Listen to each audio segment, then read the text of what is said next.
Hi there. Welcome to PostScript by the West Trade Review. Today, I am Dan White, the fiction editor for West Trade Review, and today I am sitting down with June Caldwell, whose story "A Boy Gets Crushed at Home at Night" will be featured in our spring 2021 print issue. And June joins me from Dublin, Ireland. Hello, June. Thank you for Hi, joining me today. great So, stuff. so June, how did you've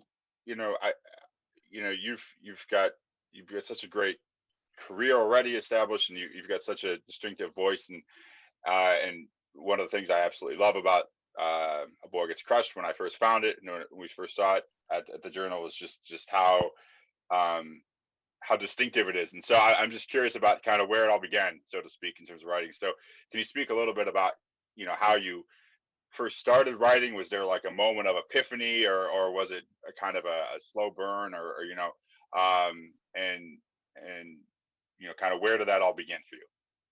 Grand. So, well, in relation to the story itself. Sure, the story itself, or Okay. your career as a whole, or All all of right. the Well, above. okay, no problem. Well, I only started writing about 7 or 8 years ago. I was a journalist before that point.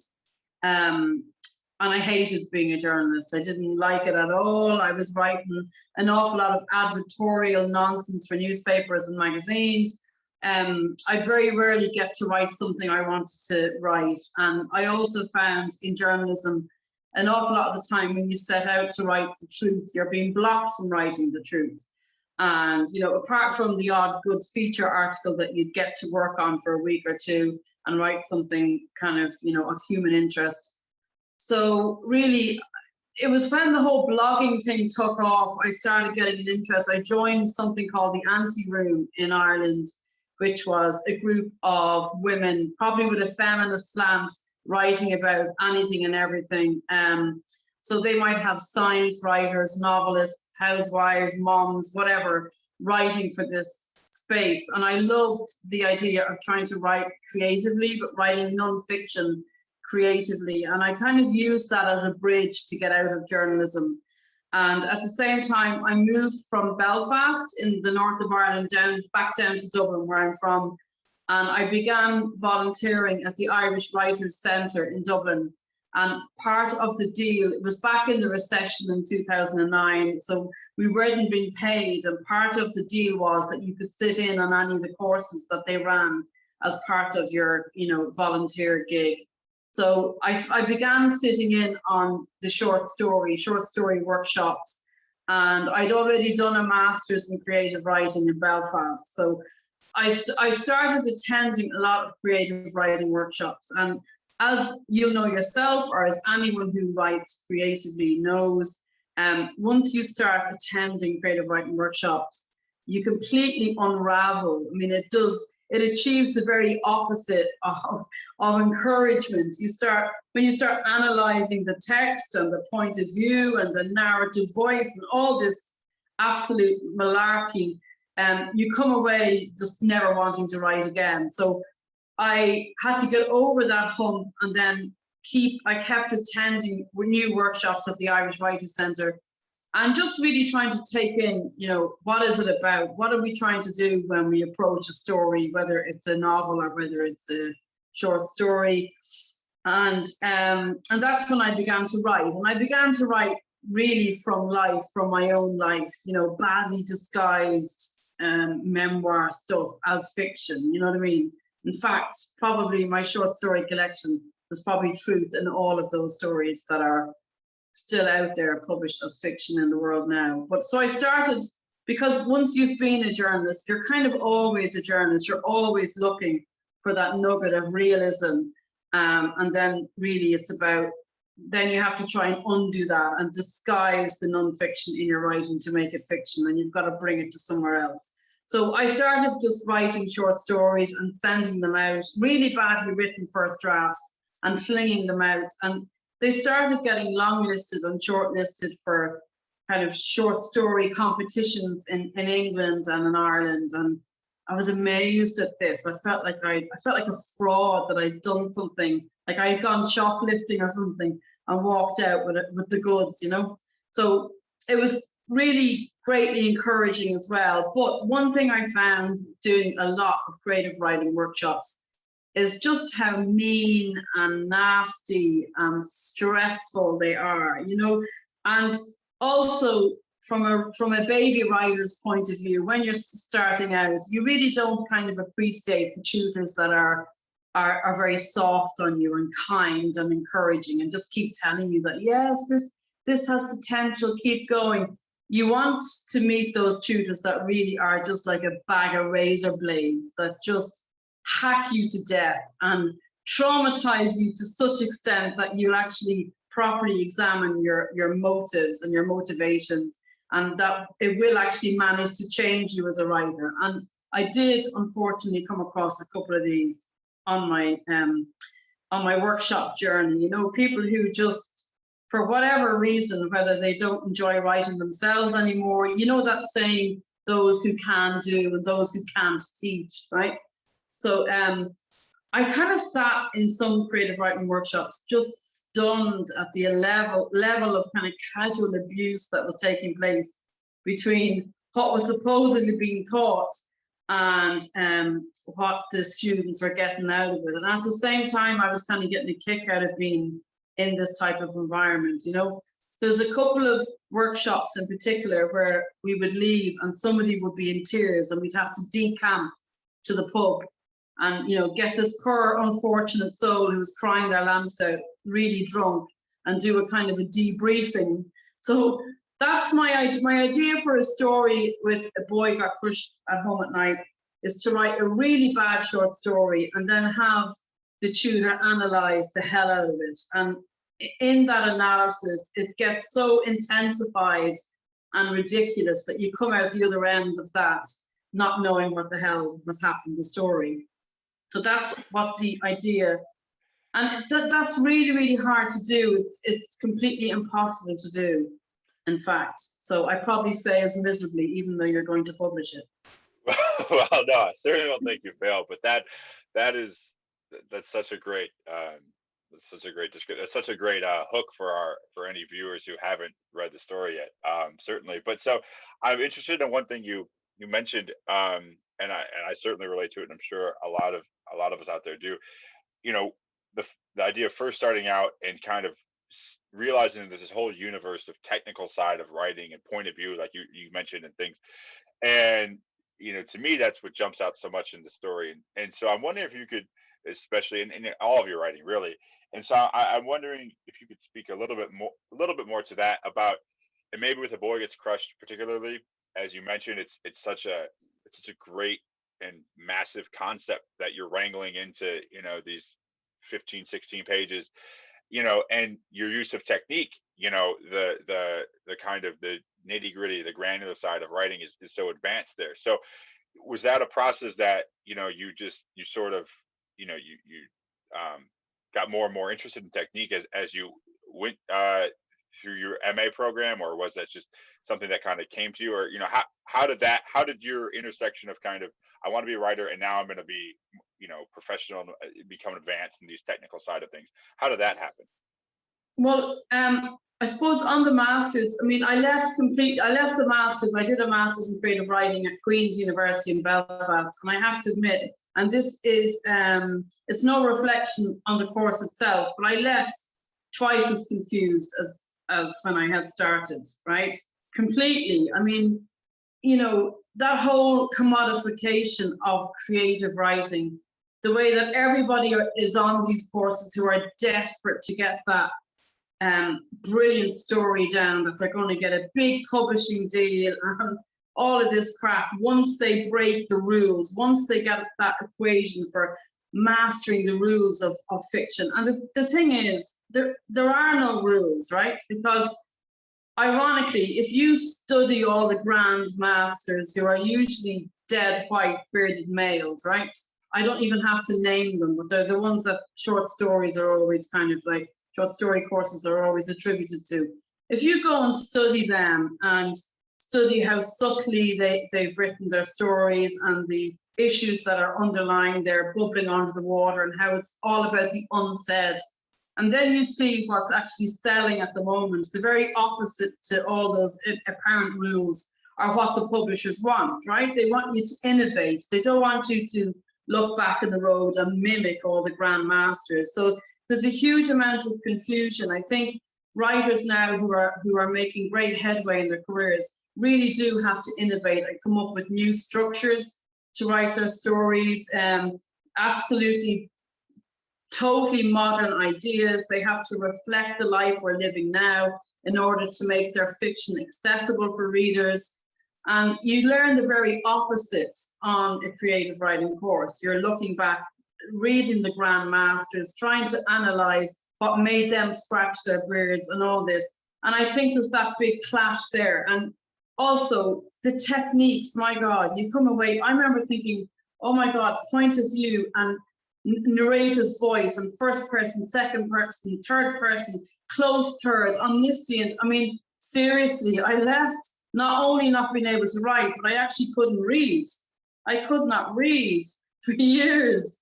So the only thing that saved me and got me back writing again was journalism, to try and just tackle a story in a factual manner, but make sure that it wasn't a real factual story. You know what I mean? And I think blogging really helped in that respect. But so, and as I said, I found these environments quite abusive, and not only abusive with the tutors, but also with, let's say, the competition that's kind of bred into everybody on these courses. I mean, it's just revolting how much you want to kill each other by the time you get off these courses, right? So I wanted to try and write a story that reflected those dynamics. Number one, with the teaching of the story, with the story itself, how to write a bad story, what is a bad story as opposed to what is a good story, and have the tutor analyze that. But I'm not sure I managed, honestly, I got so confused writing this story that I'm not sure I managed that anyway. So when I originally approached it, I was trying to write the two stories concurrently, you know, the bad story and then the tutor jumping in and analyzing it, and then maybe people in the classroom reacting. But really, if you're going to do that, then you're writing a play, okay? You're not writing a short story, you're actually writing a play. And maybe this topic is probably best written in play format, who knows, you know? It's like that play, Six Characters in Search of an Author. You remember that play? There was a play called that around where the characters actually take over. So in a way, the story became, by trying to examine the technical aspects of the story, you're writing a different story. And by the time you look at what the tutor analyzes and you get to the end, I wanted the reader to be as discombobulated and their heads to be spinning in the exact same way when you leave a creative writing workshop and you haven't got a clue what the person has been talking about. So I was trying to put that chaos on the page, if you like. And the horror is that when I brought the finished story into, say, my writing workshop, everybody much preferred the actual crap story that I was trying to write, as opposed to the tutor's analysis of the story. People were saying, I was writing deliberately really craft lines, and they were like, actually, I think that's quite a good line. So I got completely confused about the story as well. So I really don't know what I've written. Oh, that's wonderful. Yeah, I was going to ask about kind of the process of the two sort of halves there, and you spoke to that. So, but one word you mentioned that I think is so interesting, and you know, and of course there's, you know, with some of the technical things that you're able to do in the story, and you know, with, as you mentioned, kind of a close third, and is one of the big kind of questions that comes up with that sort of approach is obviously accessibility, you know, and that's, you know, such a loaded word sometimes. But so in terms of, and you mentioned that, you know, maybe your hope was to confuse the reader, um you know, as they're going through it, to kind of mirror our hero. So was accessibility, was that something that, you know, in your writing in general, is that something you balance, is something you think about in terms of, you know, I want the reader to maybe understand that even if they're trying to be confused, I want them to know that? Or is it something you say, I'm just going to write, you know, the truth that you mentioned from your journalism background. I'm going to write what it is. I'm going to write it in the way, the style it has to be written, and then just let it be what it may. So, how do you find that kind of balance between those two things with your? It's really, yeah, it's very, very tricky because, really one of the things, and this happens for all my short stories as well, when they were workshopped in a real workshop situation on a course, the tutor had said to me that I had a real problem with lack of comprehensibility, right? So one of the things that gets tricky is, if you confuse the reader, then you're doing something wrong. If the reader is confused, you have to be able to drag the reader in from the first paragraph and keep them with you all the way through. And I don't do that, I just don't do that. I don't want to do that, because I want to make the reader work a little bit harder. And that's probably the meanness in me, because I don't mind having to work hard when I'm reading. I don't want to read something where I know what's happening too much and it becomes predictable. I want to be challenged a bit, but it is a really tricky balance. And to be honest, I can't stop saying it. I think I have failed in this story because it is very hard to understand what's going on. In many respects, the bad part of the story, the first part, I wanted to try and get the writer, who is a student of creative writing, to kind of make mistakes, write about tropes. She's a rich kid who's trying to write a story about a working class single mother. It's really cringy to read what she is considering, that the mother is automatically neglectful of her child, that the child is somehow suffering, from neglect, and therefore becomes a violent little twit, And these are tropes, and you have to be very careful even writing about those tropes, because again, you can commit then cultural misappropriation in your writing of that. It can seem like you're laughing at, or you're being smarmy, and all of these things. So I put the weight of my own guilt onto the tutor then in the second half of the story, and get him. He's a cliche. The tutor himself is a cliched character, and put the onus on him to analyze the story and get the writer to take ownership of those cringy points where she's committing kind of social suicide, really. And let's face it, an awful lot of these masters in creative writing, they are very middle class, or they're populated by rich kids, you know what I mean, and they're writing about their version of the world. And you don't get a lot of working class kids on these courses writing in their own invective, in their own voices, in their own parochial language. And that's increasingly a problem. So it's kind of like a piss take on the publishing industry as well. It's like, who's getting out there, who's getting published, and where are all the voices we're not hearing? So, but it's a difficult story. It's not easy to read, and it's not easy to understand what's going on, even for me, having written it. Right. Well, that's one thing you mentioned. There was another topic I wanted to get into, and that's kind of the voices, of certain maybe areas of society or cultures.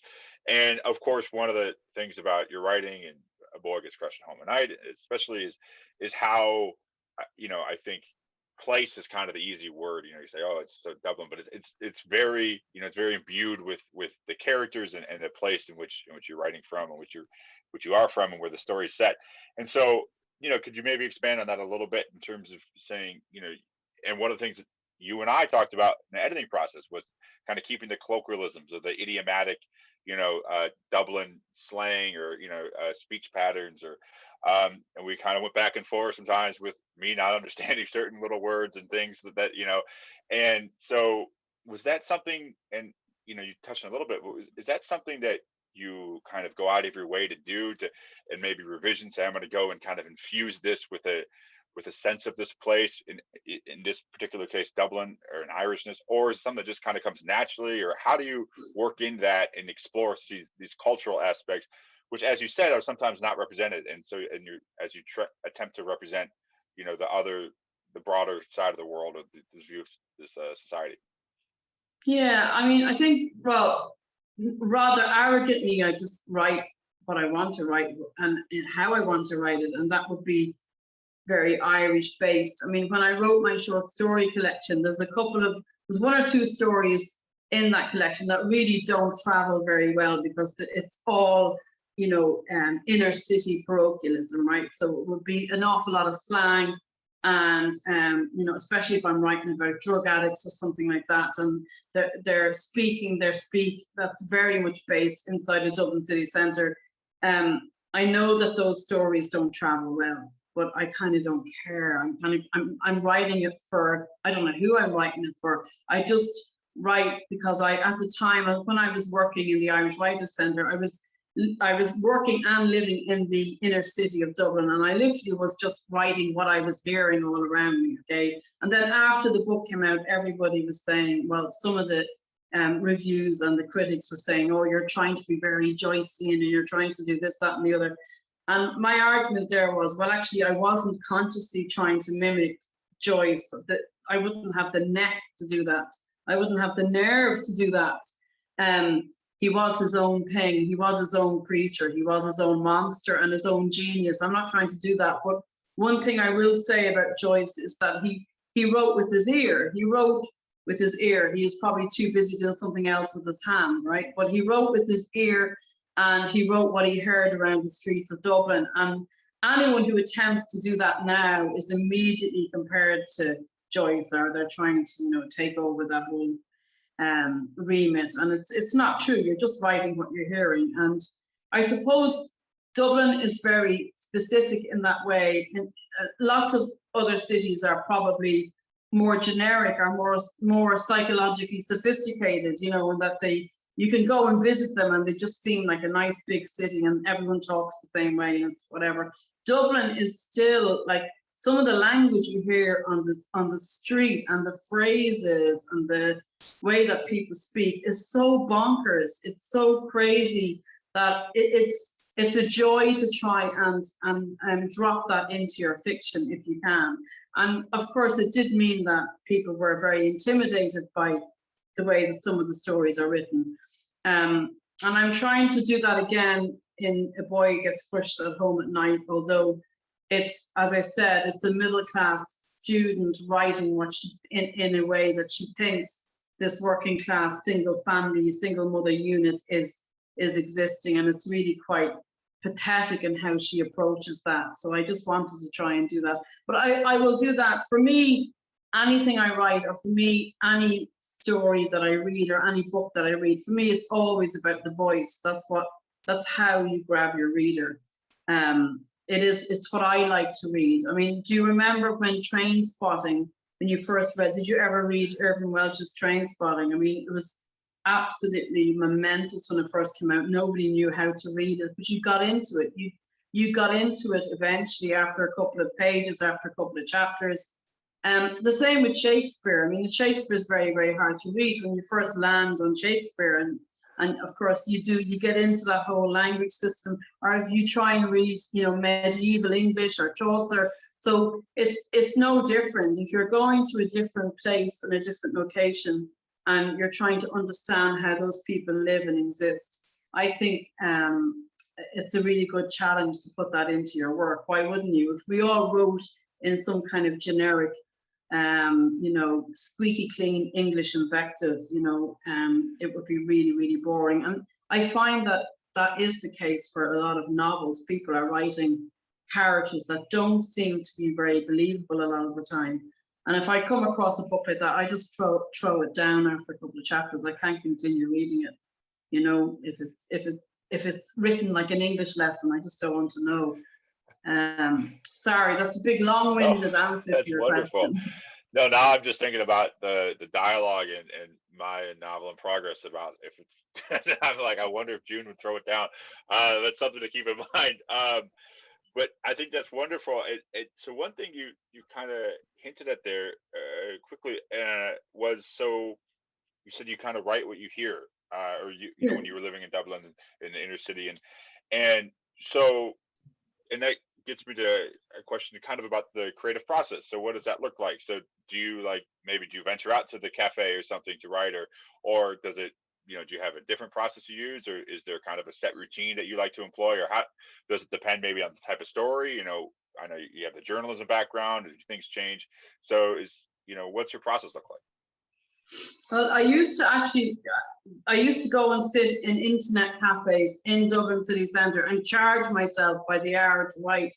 Otherwise, I wouldn't get it. I'd sit at home twiddling my thumbs, right? So if you've got to go and sit in an internet cafe and charge yourself €2 an hour to sit and write, you will get something down in a couple of hours. And I used to do that a lot, and I used to write on my lunch hour and so on.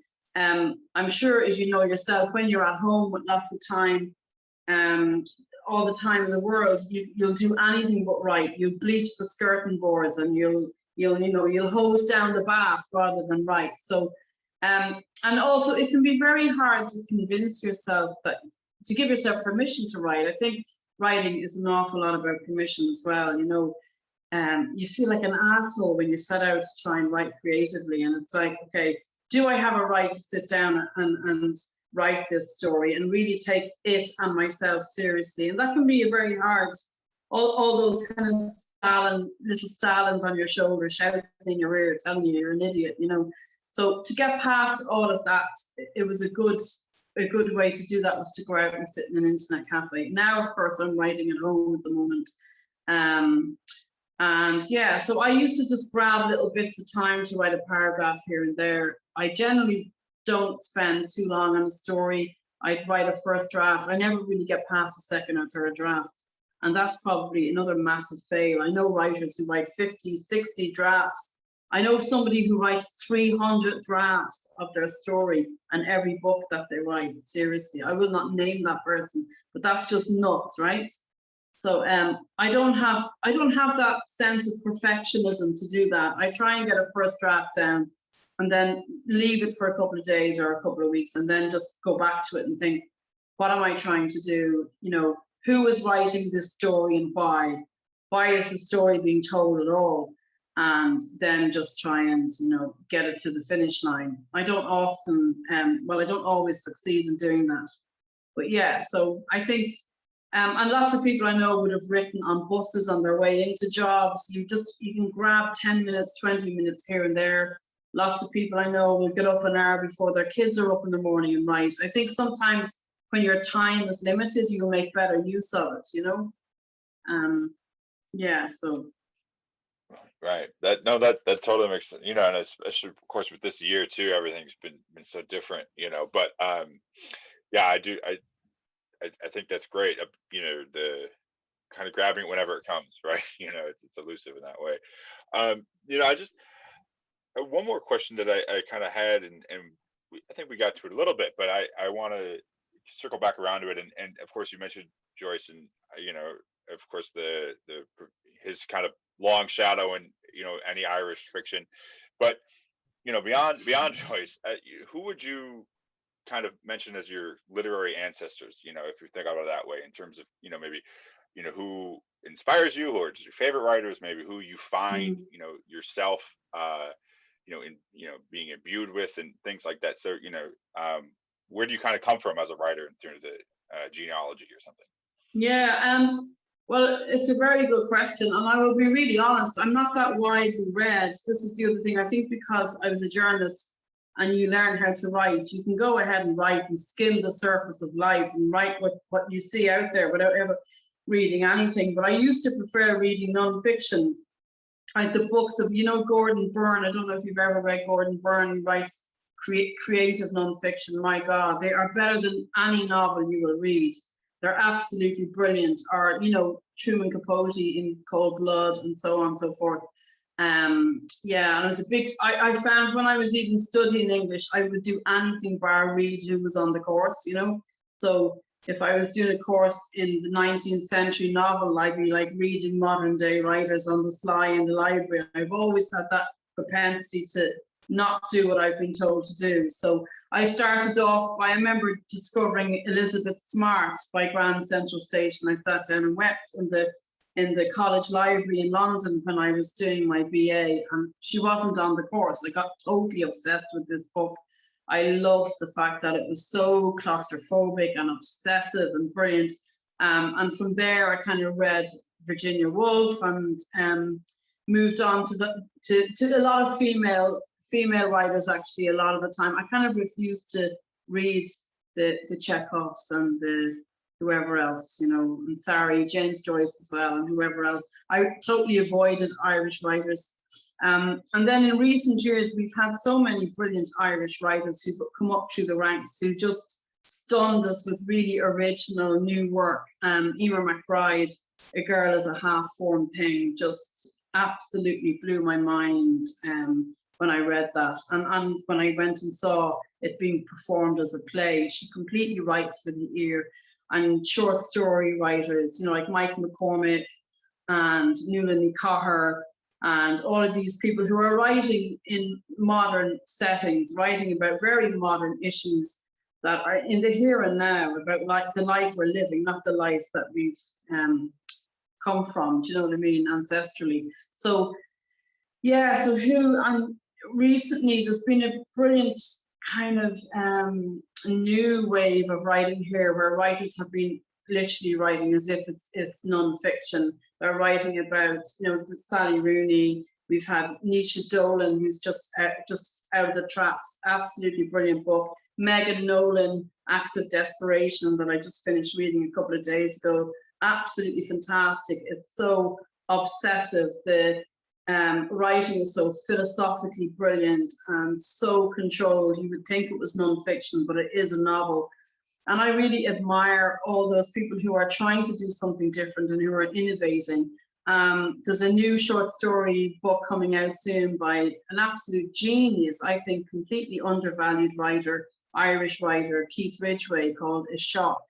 And his stories are phenomenal. It's a novel written in stories that blew me away. But yeah, I kind of really started getting back into reading and writing by reading an awful lot of short story anthologies about 10 years ago, writers from all over, and I will continue to do that. There's no one that I would have read earlier on that really blew me away. I think Janice Galloway, I remember reading her at college as well, a Scottish writer. Again, writers who were writing about modern concerns in the here and now, and not writers who are trying to write in that very artificial, old-fashioned sense of the novels that would have been doled out to us in school or on university courses. I just couldn't connect with them, and it really did actually turn me off reading. You know, my BA in English literally stopped me reading for about 10 or 15 years. So yeah, and I try to keep up to date now with whoever is worth reading, that we're told is worth reading. I mightn't always like them, but I'll certainly give them a go. You know, you need to know who your contemporaries are, and you know, you need a bit of competition. You need to know who to beat, or who you think is rubbish. But yeah, and there's so many people writing now. It's actually incredible how many people are writing and how many people are interested in writing, and how much of an industry it has become. It's kind of terrifying, isn't it? How to stay relevant, what to write about, how to stay relevant, and the amount of books that are being published, my God, like. So yeah, it's very hard to keep up. Absolutely, yeah. I think sometimes the industry and the market is kind of a, you know, it's almost self-fulfilling in the way, you know, it keeps, you know, self-perpetuating kind of, yeah. You know, so what does kind of your writing future look like, you know, in terms of, you know, kind of what's next? You've got your book collection, if you get, you know, stories and everything. Yeah. So what, you know, what's on the horizon? Well, I'm going to have a novel out next, and then after that, I'm really want to try and commit to some essay writing. I really want to write a book of essays after the novel is out. And then I really want to try and return to short stories. I mean, the problem is as well, it's not a problem, it's a concern, certainly, that when you are published, there is the onus on you to keep writing novels, right? The publishing industry is only really interested in novels. And it's almost like we have to keep writing them in order to be allowed to write other stuff we want to write. I mean, really, if I could make a living as a short story writer, I'd love to do that. But longer fiction is a challenge. It's a challenge to write something that people will stay interested in. And I'm a very intolerant reader. I really don't want to read a novel of 400 pages. I think our our tolerance and our attention span has really shortened. And I like kind of short, snappy little books, and they would be the type of books I want to write. I am sure a publisher will say to me, no, we want our 300 pages for whatever X amount of advance we're going to give you. So it'll be interesting. I think I would like to think that I'm capable of writing novels, short stories, books of essays, nonfiction. I'd like to write the whole gamut. Anything bar children's literature, I've no interest in writing. None. Zero. Fair enough. Yeah. Fair enough. Well, June, I want to thank you for your time for joining me today on our PostScript interview series. Again, everybody, if you haven't read it, I think this conversation today is more than enough of an incentive to go find A Boy Gets Crushed at Home at Night in West Trade Review's spring 2021 print issue by June Caldwell. And thanks a lot, June. Thank you so much. Cheers. I'm dying to see the story in print, so I'm looking forward to receiving my copy. Absolutely.